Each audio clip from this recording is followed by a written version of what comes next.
우리가 그리스도의 고난을 생각할 때에 우리가 늘 항상 생각하는 것은 십자가의 고통입니다. 그래서 십자가의 그 피가 튀고 그리고 비명이 질려지고 그리고 정말 차마 쳐다보기 힘든 그런 끔찍한 광경들, 우리가 그런 것들을 십자가의 고난 속에서 생각합니다. 그리고 또 그런 것들이 영화로도 나옵니다. 기독교 영화로, 예수님 영화로 그런 것들이 나올 때 우리들은 정말 얼마나 힘드셨을까, 얼마나 고통스러우셨을까. 그 십자가 위에서 죽기까지 고통하시는 것이니까. 그래서 그러한 고난을 생각하는데, 그런데 사실 주님의 고난은 바로 그런 십자가 위에서만 있었던 것은 아닙니다. 물론 그것이 가장 큰 것입니다. 가장 끔찍한 것입니다. 그러나 그 고난의 시작은 바로 오늘 우리가 보고 있는 이 겟세마네 동산에서 대제사장들이 보낸 종들에 의해서 잡히고 있을 때, 바로 그러한 모습 속에서 나타나기 시작합니다. 예수님은 지난밤 겟세마네 동산에서 하나님께 정말 눈물로 기도했습니다.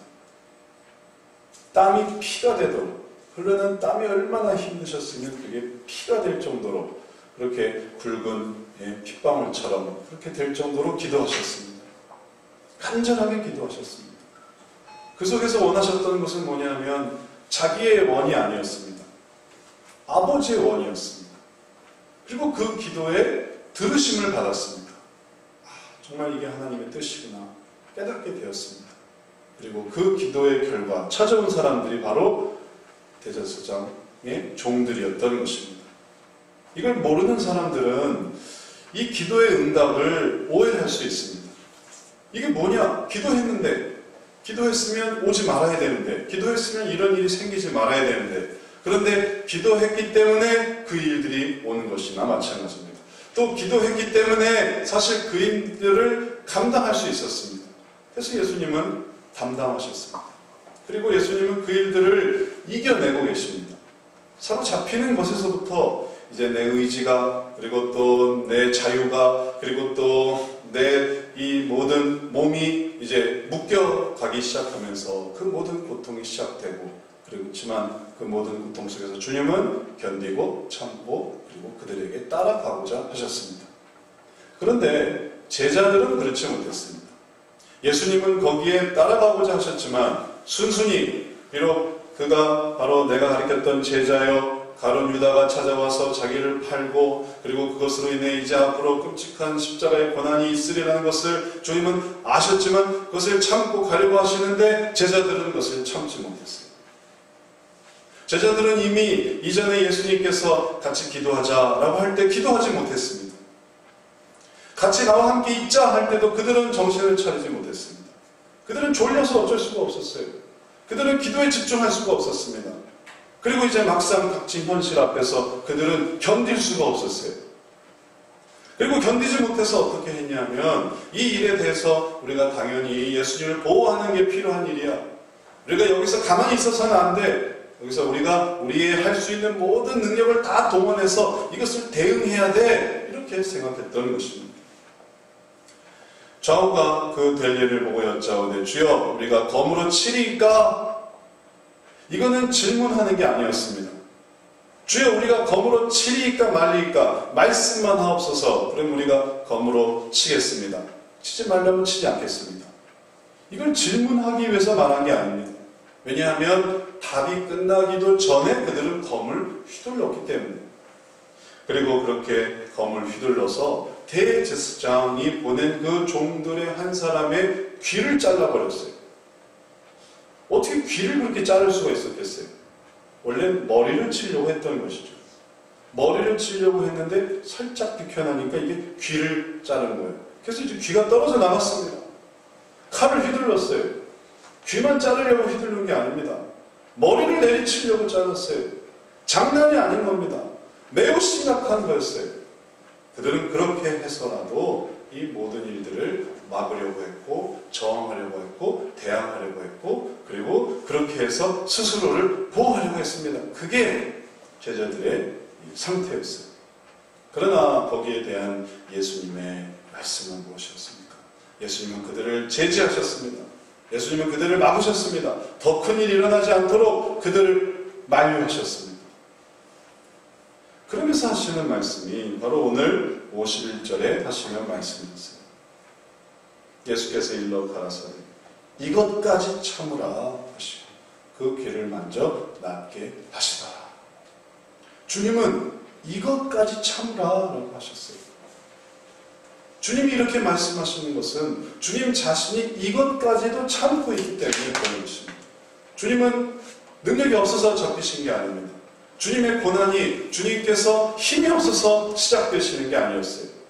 주님은 말씀하십니다. 내가 12영도 더 되는 천군 천사를 보내서 저들을 멸하지 못하게 할 줄 아느냐? 그러나 그렇게 된다면 이런 일이 있으리라고 하신 말씀이 어떻게 이루어지겠느냐? 그게 아버지의 뜻이었다. 그러니 아버지의 뜻을 바라보니까 이런 것을 참을 수 있는 거예요. 저런 것도 참을 수 있는 것입니다. 그게 바로 예수님의 인내의 모습이었습니다. 제자들은 그렇지 못했지만, 제자들은 그걸 참을 수 없었지만, 그러나 주님은 그것을 참을 수 있었습니다. 이것까지 참으실 수 있었기 때문에 저것까지도 참을 수 있었고, 그 다음도 참을 수 있었고, 그 다음도 참을 수 있었고, 주님의 인내는 무한히 확장되고, 그 시작이 바로 대지상의 종들에게 끌려가시는 모습이었던 것입니다. 고난주간 우리가 이제 시작되었음을 깨닫습니다. 다음 주가 부활절인데 부활절 전에 고난주간이 있기 때문에 고난주간이 이제 이번 한 주 시작이 됩니다. 이 고난주간에 우리가 그리스도의 고난을 생각합니다. 그리고 그 그리스도의 고난에 대해서 묵상합니다. 그리고 그 고난과 괴로움을 묵상할 때 우리에게 있는 반응은 자연스럽게도 그 고난에 동참하는 것입니다. 그 고난을 생각하는 것입니다. 그리고 이것은 너무너무나 당연한 것입니다. 제가 읽었던 조나단 에드워즈의 신앙 감정론이라는 책에 보면 그리스도인이 고난을 묵상하는, 그리스도의 고난을 묵상하는 게 얼마나 당연하고 얼마나 중요한 일인가라는 것을 너무너무 아주 자세하게, 아주 너무 감동적으로 설명한 부분이 있습니다. 그럼 내용은 좀 길지만 제가 그것을 좀 인용해서 좀 여러분들에게 들려드리고 싶습니다. 얼마나 많은 사람들이 그들의 감정을 신앙에 속한 일이 아닌 다른 일들에 사용하고 소진하고 있는지, 그들의 세속적인 이해관계가 걸린 일 때문에 외면적인 쾌락을 위해, 명예와 명성을 위해, 인간관계를 위해 그들의 소망은 강렬해지고 욕망은 타오르며 그들의 사랑은 불이 붙고 열정은 강렬해진다. 이런 일들에서 그들의 마음은 부드러워지고 쉽게 감동되며 깊은 인상을 받고 큰 관심이 생기며 감정이 매우 강하게 자극되고 깊이 빠져들게 된다. 세속적인 실패로 인한 슬픔 때문에 많이 우울해지며 세상적인 성공과 번영으로 인한 기쁨 때문에 크게 흥분된다.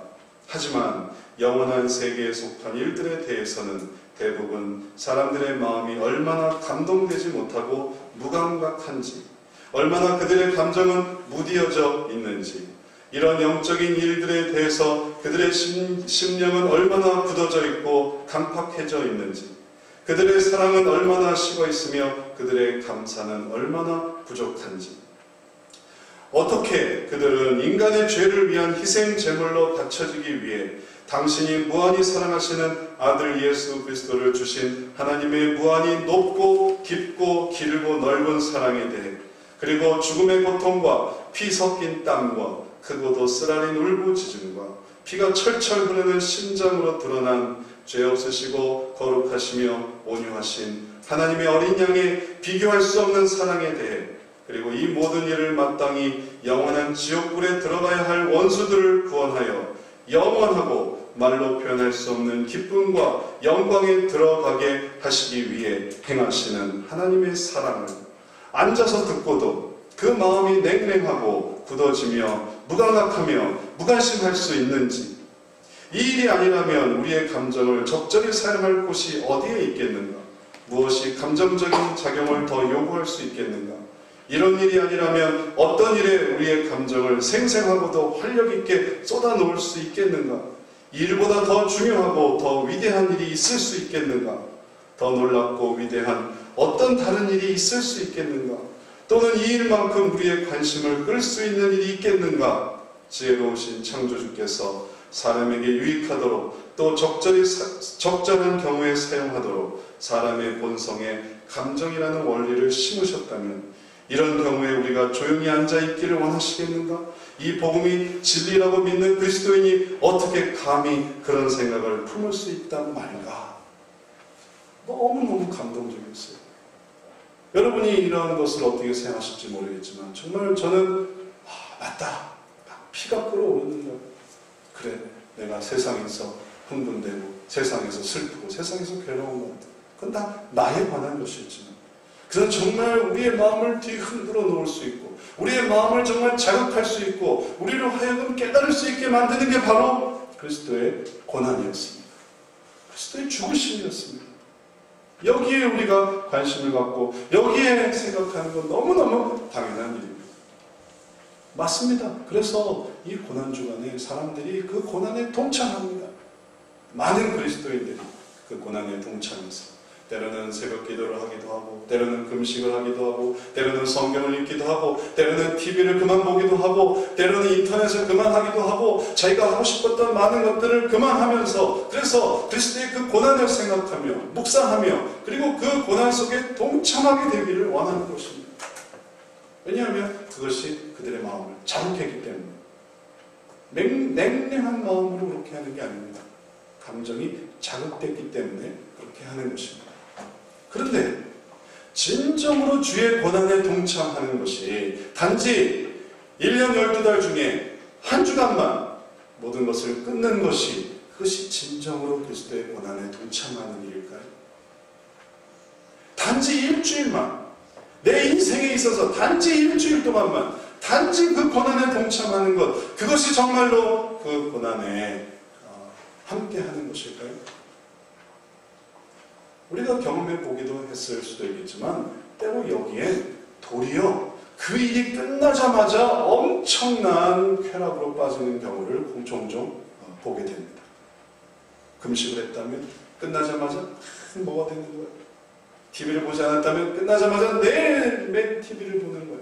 일종의 요요 현상처럼. 단지 밖에서부터 오는 고통과 밖에서부터 오는 고난을 겪는 그런 것이었기 때문에 이제 여기에 한계가 있는 것입니다. 근데 주님의 이 고난의 시작을 보십시오. 주님께서 무엇을 하셨는지를 한번 보십시오. 그것은 내 속에서부터 끌어오르는 이 참을 수 없는 마음을 참는 것이 주님의 고통의 시작이었고 그리고 그것을 우리에게 보여주고 계십니다. 제자들은 그것을 하지 못했지만 주님은 그것을 감당하고 계셨던 것이에요.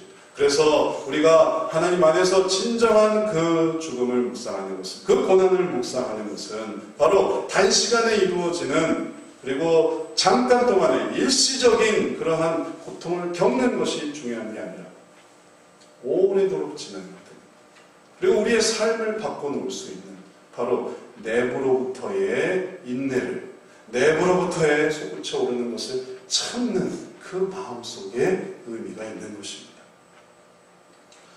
우리가 얼마나 그리스도의 길과 어긋나게 살아가고 있는지를 한번 생각해 보십시오. 우리는 또 얼마나 그 제자들처럼 우리의 무기를 흔들고 우리의 무기를 대응하고 있는지를 생각해 보십시오.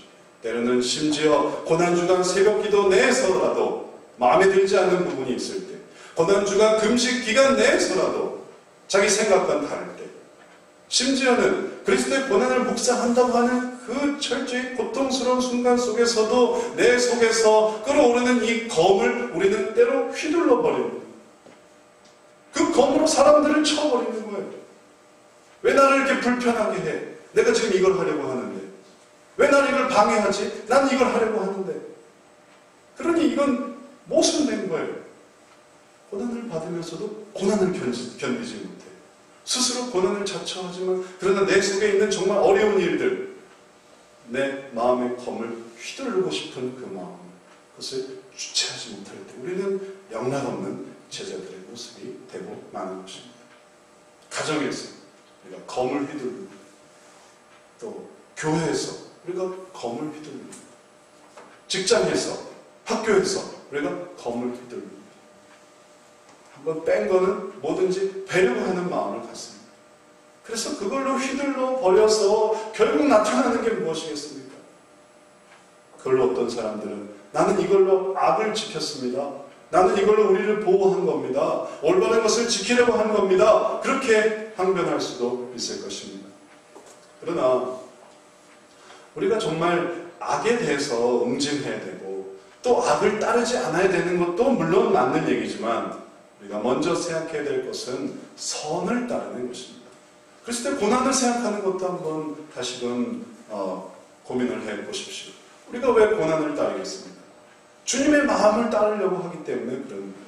우리가 그 고난 주간에 왜 금식을 하며 TV를 보지 않거나 새벽 기도를 하거나 성경을 읽거나 뭔가 좀 더 특별한 일을 하려고 하겠습니까? 왜 그 고난에 감동이 되겠습니까? 왜냐하면 그 주님과 내가 일치되어졌기 때문에 그래요. 그분의 아픔과 그분의 생각과 그분의 가는 길이 나에게도 와닿기 때문에 그런 것입니다. 그래서 그 길에 연합하려고 하는 것이에요.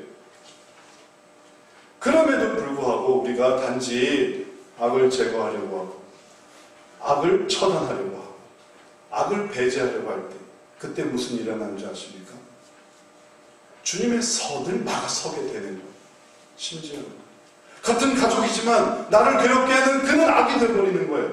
주님은 그를 사랑하라고 주셨지만 같은 가족임에도 불구하고 그를 미워하고 그를 정죄하며 그에 대해서 분노하게 됩니다. 도대체 뭐가 우선이 되겠습니까? 주님이 주신 선이 우선입니까? 아니면 내가 내 가족 내에서 이 악을 제거하려는 나의 의가 우선입니까? 교회에서도 마찬가지입니다. 어제까지만 해도 한 교인이었어요. 함께 기도하고 함께 밥을 먹고 함께 사랑을 나누던 교인이었습니다. 그러나 어느 순간에 첨예한 부분에 반목이 생겼을 때, 내 마음에 안 드는 어떤 부분이 생겼을 때 그건 이제 원수가 되는 거예요. 더 집요하고 더 신랄하고 더 악착같이 교회 안에서 검을 휘두르게 됩니다. 다른 사람들이 그런 교회의 모습을 보면서 참 잘 싸운다 말하는 것이에요. 우리가 보는 다른 교회에서의 모습들이죠.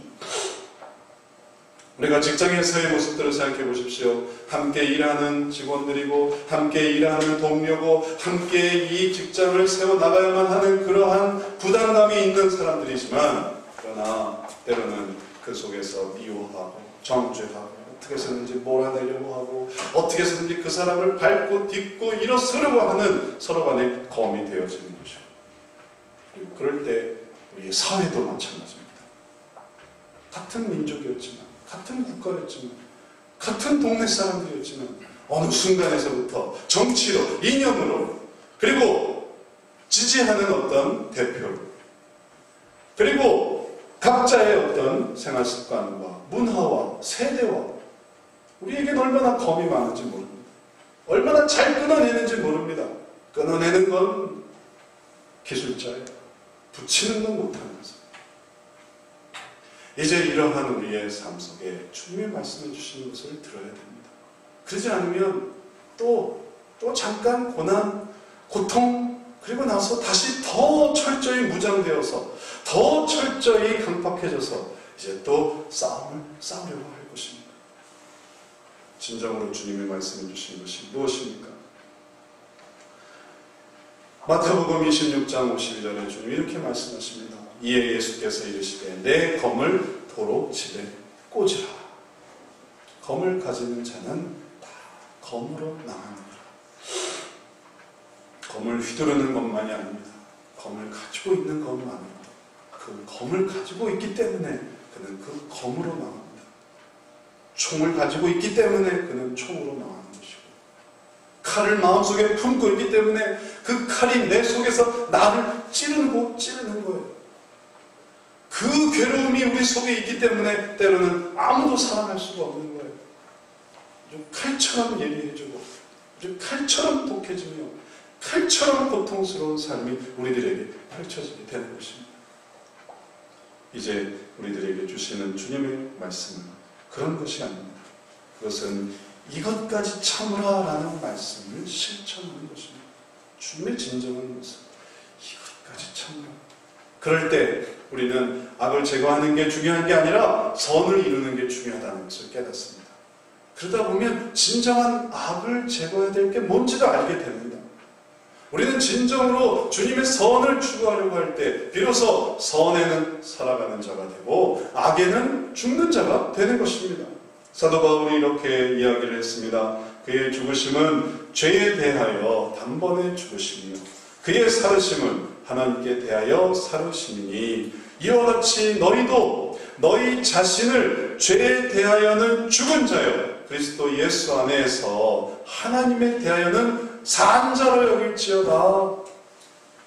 이게 주님의 고난을 묵상할 때 가져야 하는 의미입니다.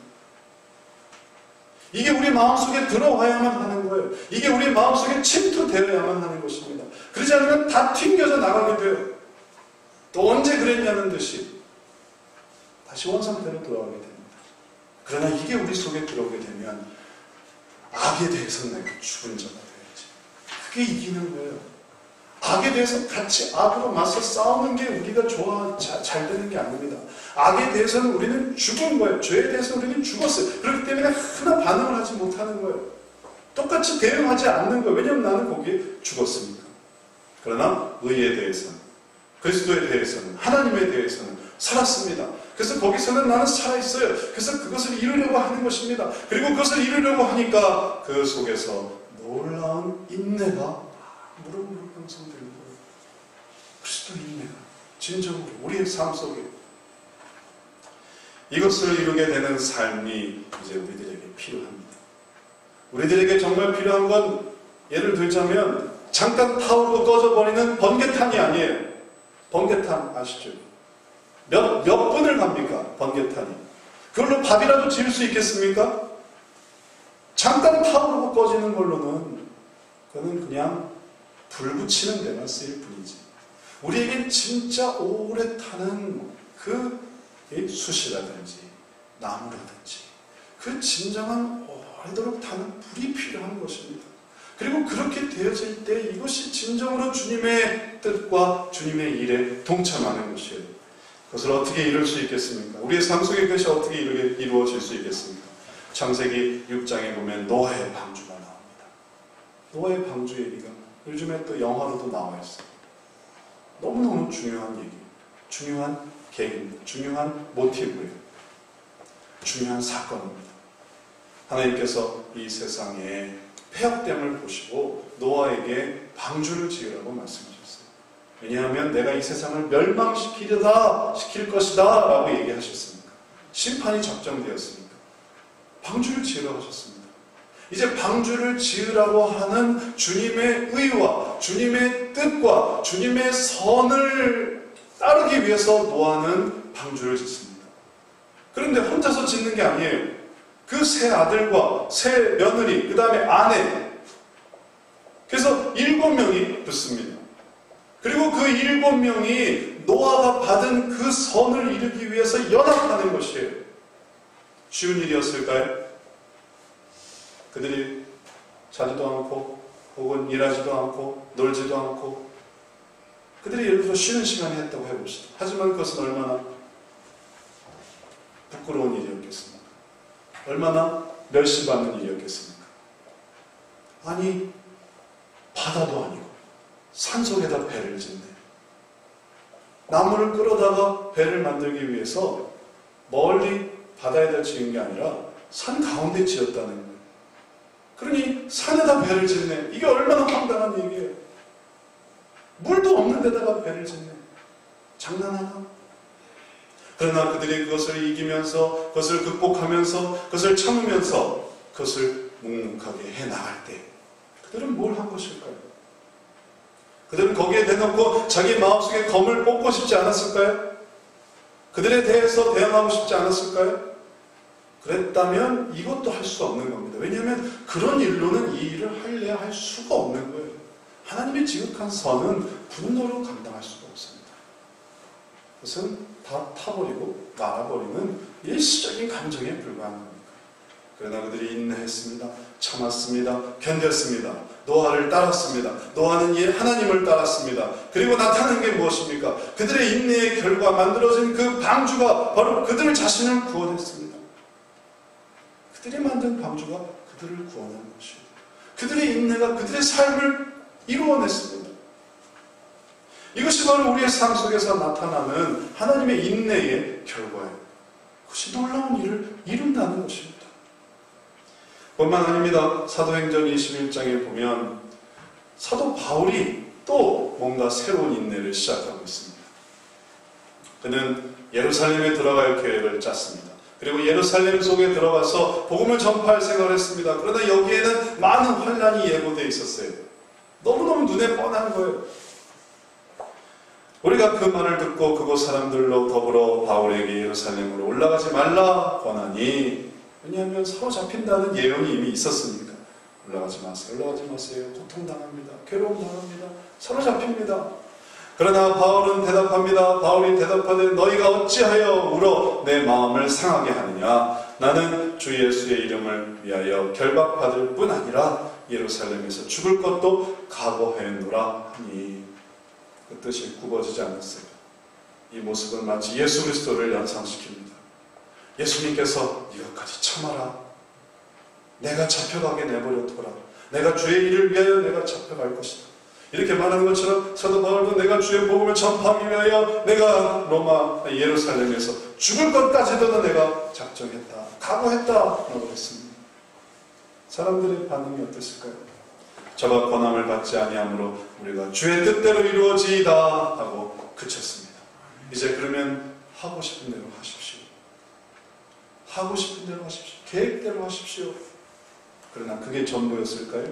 그들이 꼭 예루살렘으로 가야 되겠다는 그 사도 바울이, 내가 고난을 받더라도 내 목숨이 끊어지는 한이 있더라도 내가 이 복음을 전파하는 일에 이 일을 반드시 하겠다는 그 사도 바울에게 사람들의 반응 그저 그럼 당신 하고 싶은 대로 하십시오 라는 것으로 끝났을까요? 그렇지 않았습니다. 이 여러 날 후에 이제 사도행전 21장 15절 16절에 나오는 말씀입니다. 이 여러 날 후에 행장을 준비하여 예루살렘으로 올라갈새 가이사랴에 몇 제자가 함께 가며 한 오랜 제자 구브로스 사람 나손을 데리고 가니 이는 우리가 그의 집에 유하려 함이라. 함께 가는 사람들이 있었던 거예요. 그 일에 동참하는 사람들이 있었던 것입니다. 그래서 이것이 참으로 인내하는 모습에 우리의 이 현재 삶 속에서 나타나는 모습이 되는 것입니다. 인내하는 것은 그냥 내 삶 속에서 고통받는 게 아니에요. 고통을 자처하는 게 아닙니다. 주님의 인내는 우리 속에서 생겨나는 그것을 견뎌내는 것입니다. 그리고 그것이 어느 방향으로 가는 것이냐면 하나님의 뜻으로, 하나님이 이루고자 하시는 일들로 그것을 묵묵히 해나가는 일들이었어요. 그래서 사도 바울이 예루살렘에 갔고 예루살렘에서 로마로 갔고 로마에서 순교를 당하여 죽었는데 그것은 복음 전파의 시발이 되었습니다. 그것을 통해 나중에 바로 사도 바울이 죽은 그 로마에서 기독교 국가로의 변화가 이루어진 것. 그가 죽었던 그곳에서 그가 죽었기 때문에만 끝났을 것일까요? 끝났던 것일까요? 그렇지 않습니다. 거기 연합하고 거기 함께하며 그의 죽음을 헛되이 하지 않는 그들이 바로 그것을 확장시켜 나가고 그 뜻을 이루어 나가고 그것이 그들 자신의 구원의 방주가 되었던 것입니다. 우리가 예수 그리스도의 고난을 생각하는 것도 이와 같습니다. 그리스도가 죽지 않았으면, 고난이 없었다면 우리는 존재할 수가 없는 사람들. 예수 그리스도의 희생이 아니었다면 우리는 결코 주님이 주시는 그 모든 좋은 것들을 누릴 수 없었습니다. 예수님의 희생의 의미가 바로 그런 것이에요. 그래서 이제 우리가 그 일에 동참하며 그 일에 따라가고 그 일에 함께 할 때에 이제 고난주가 끝난 다음에 나타나는 그 부활주일이 우리들에게 영광이 되고 우리들에게는 하나님을 의지하는 시간이 되고 우리들에게는 하나님 안에서 우리에게 주시는 하나님의 귀한 시간이 되는 것입니다. 그래서 우리가 이 길을 따라가고자 하는 것이에요. 이제 말씀을 마치겠습니다. 주님께서는 우리들이 바로 그 길에 동참이 되기를 원하십니다. 그리고 우리가 읽은 마지막 말씀 54절은 그것을 보여줍니다. 우리 54절 같이 함께 읽어봅니다.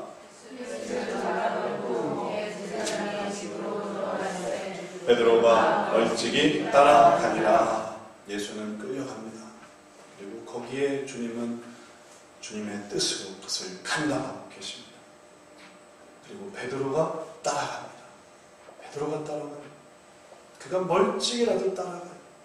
주님 그럼 마음대로 하십시오 하고 주님만 내버려놓고 도망가지 않은 한 사람이 있었습니다. 비록 그가 거기서 때로는 시험도 받고 때로는 어려움도 있었지만 그러나 결국에 그것을 이겨내었어요. 제가 주님을 부인하게 됐지만 올바르게 살지 못했지만 그러나 주님을 따라갔습니다. 주님을 외면한 게 아니에요. 그의 마음은 주님을 따라가고자 하는 마음이 있었던 것입니다. 우리의 삶에도 마찬가지예요. 우리가 그저 단지 교회를 모이고 우리가 그저 단지 예배를 모이고 우리가 그저 단지 이 예배 한 시간 드리기 위해서 살아가는 게 아님을 우리가 너무나 잘 알지 않습니까? 우리가 주님을 따라가는 거예요. 그렇게 따라가려다 보면 어려움이 생깁니다. 문제가 생겨요. 괴로움이 생깁니다. 그러나 우리 속에는 뭐가 있습니까? 인내가 있어요. 그리스도에 보면서 받은 인내가 있어요. 우리 부모님은 그걸 가르쳐주시지 않았지만 우리 친구들은 그걸 가르쳐주지 않지만 세상은 우리에게 그걸 가르쳐주지 않았지만 그러나 예수님은 그것을 우리에게 가르쳐주셨습니다. 이것까지 참으라 하는 인내를 가르쳐주셨어요. 그래서 그 주님을 바라보면서 우리가 주님을 따라갈 때에 결국은 그리스도와 함께하게 되는 것입니다. 내가 참은 그것이 내가 견딘 그것이 헛되이 끝나지 않게 되는 것입니다. 이 고난주간 바로 그리스도의 인내를 바라보신 여러분 되시기를 축원합니다. 우리가 우리 속에서 생겨나는 그 검과 같은 그 충동, 그 칼날과 같은 그 우리의 감정, 그리고 그 걷잡을 수 없는 그 괴로움도 우리가 그리스도를 바라보면서 인내합시다. 그러면서 이것이 주님을 따라가는 길임을 깨닫고 그것을 통해 하나님의 영광에 동참합시다. 이것이 결코 그대로 끝나지 않습니다. 고난은 그 고난 자체로 사라지는 게 아닙니다. 그 고난의 열매가 있어요. 이제 이 고난의 열매, 바로 다가올 부활로 나가기 위해서 그리스도의 고난에 함께 동참하며 그리고 그 속에서 주님 닮아가는 저 여러분 되시길 주의 이름으로 축원합니다. 기도하겠습니다. 사랑의 하나님, 우리가 주님을 따라갈 때에 참 어려운 일들이 많습니다. 때로는 이 세상에서 주님 믿는 것 외에 또 그저 믿으면서 살아가는 것에서도 많은 어려움과 괴로움을 느끼기도 합니다. 그러나 주여 우리가 그리스도를 의지한 것이 인내의 모습으로 열매 맺는 줄 아오니 주님 이제 그 모든 것에 그리스도의 인내를 생각하며 이것까지 참으셨던 억어되는 것을 참으셨던 끌려가는 것을 참으셨던 뜻대로 할 수 없는 모든 것을 참으셨던 그 주님을 바라보며 이제 우리도 한 걸음 한 걸음 나아가게 하여 주옵소서. 그래서 우리의 이 고난주간이 2014년 이 고난주간이 그저 예년처럼 혹은 이전처럼 단지 고통이 있다가 사라지는 것으로 끝나는 것이 아니라 진정으로 우리의 삶을 변화시키며 우리의 성품을 변화시키며 우리의 인격을 변화시키며 우리의 삶의 방향을 변화시키는 귀한 계기가 될 수 있도록 주여 붙잡아 주옵소서. 의탁하오며 우리를 사랑하시는 예수 그리스도의 이름으로 기도드렸사옵나이다. 아멘. 찬송 함께 부르겠습니다. 138장 시작하겠습니다.